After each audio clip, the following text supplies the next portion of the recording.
He was, for a time, the most famous man on the planet, a cinematic pioneer and a comedic genius who made millions laugh without ever saying a word. Through his iconic character, the Little Tramp, Charlie Chaplin became a global symbol of hope, a lovable, kind-hearted vagrant who always stood up for the little guy.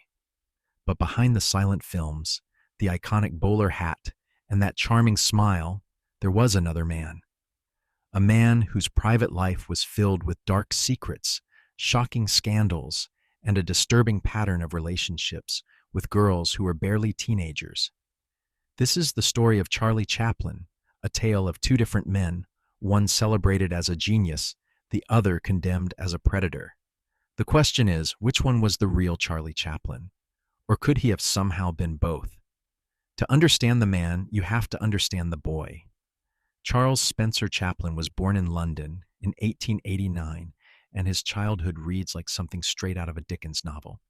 His father was gone, and his mother, a music hall performer, battled severe poverty and mental illness.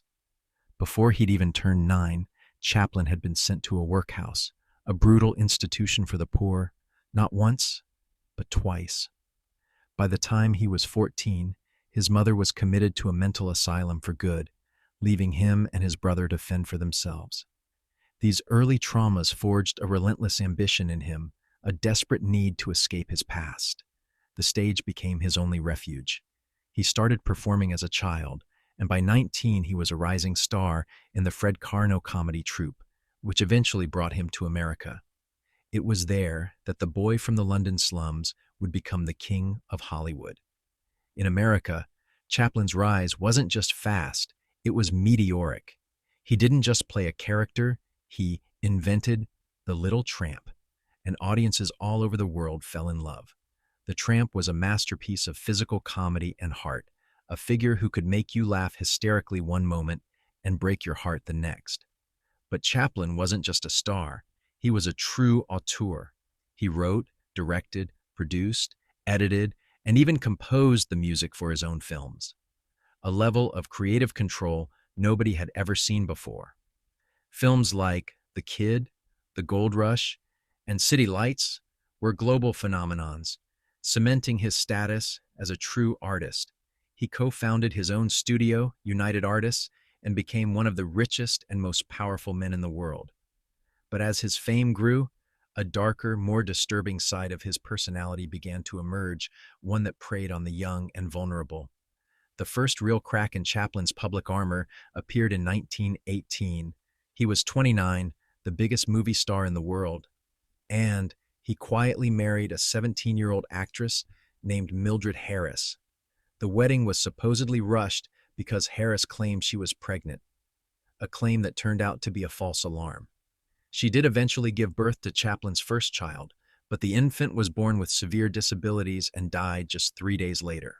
The marriage was miserable and fell apart quickly.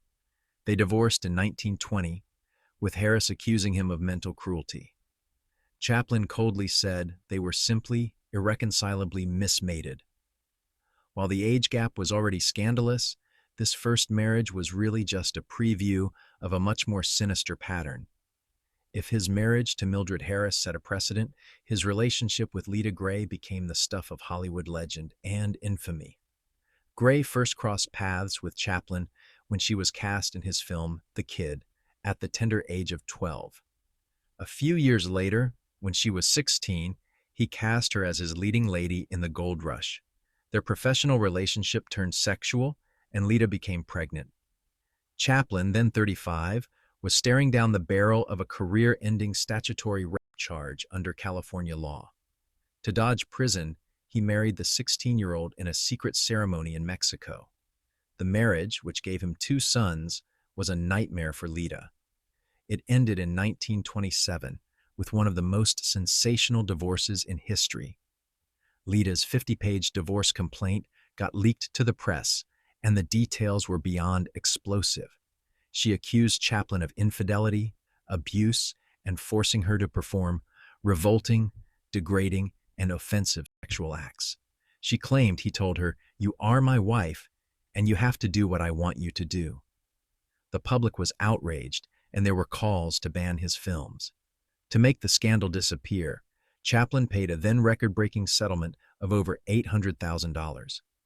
The story, a powerful older man's obsession with a young girl, drew such strong parallels that some have speculated it may have been an early inspiration for Vladimir Nabokov's infamous novel, Lolita. If you have enjoyed this breakdown of old Hollywood scandals, don't be shy to hit that subscribe button for daily videos. By the 1940s, Chaplin's star was already starting to fade, and not just because of whispers about his politics. His personal life was about to explode all over again.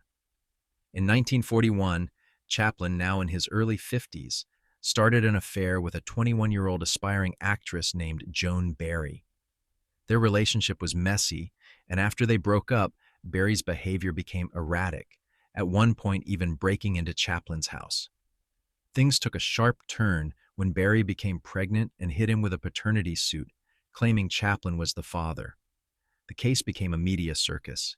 Chaplin was also charged with violating the Mann Act, a federal law against transporting women across state lines for immoral purposes. He was found not guilty on the Mann Act charges, but the paternity case delivered a knockout blow. And here's the wild part. 3 separate blood tests proved scientifically that Chaplin couldn't have been the father. But in a bizarre legal twist, California law at the time allowed the jury to completely ignore the scientific evidence. In a shocking verdict, the court declared him the father and ordered him to pay child support until the child turned 21. The scandal torpedoed his public image, painting him as a moral degenerate in the eyes of many.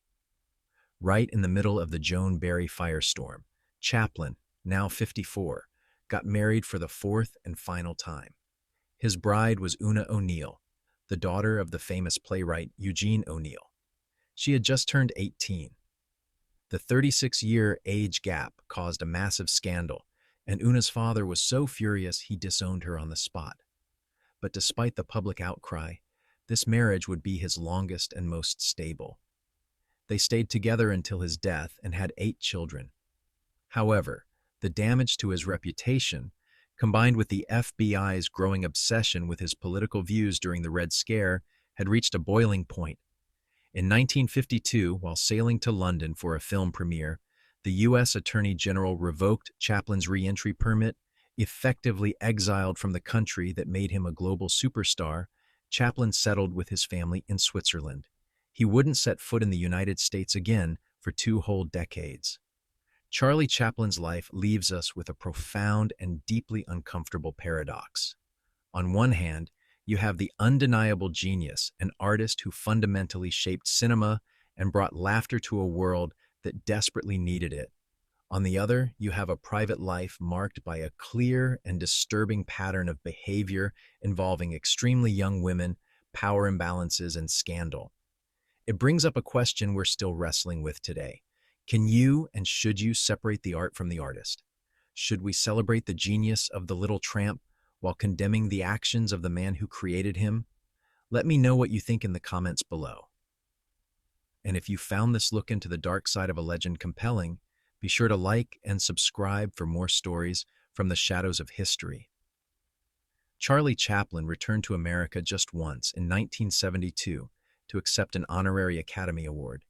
He received a 12-minute standing ovation, the longest in Oscar history.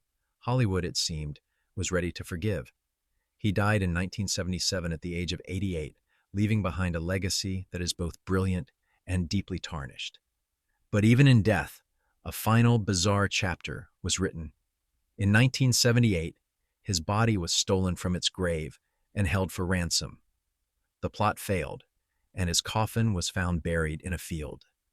It was a strange, almost darkly comedic end for a man whose life was a constant spectacle, forever caught between the light of comedic genius and the darkness of his own personal demons.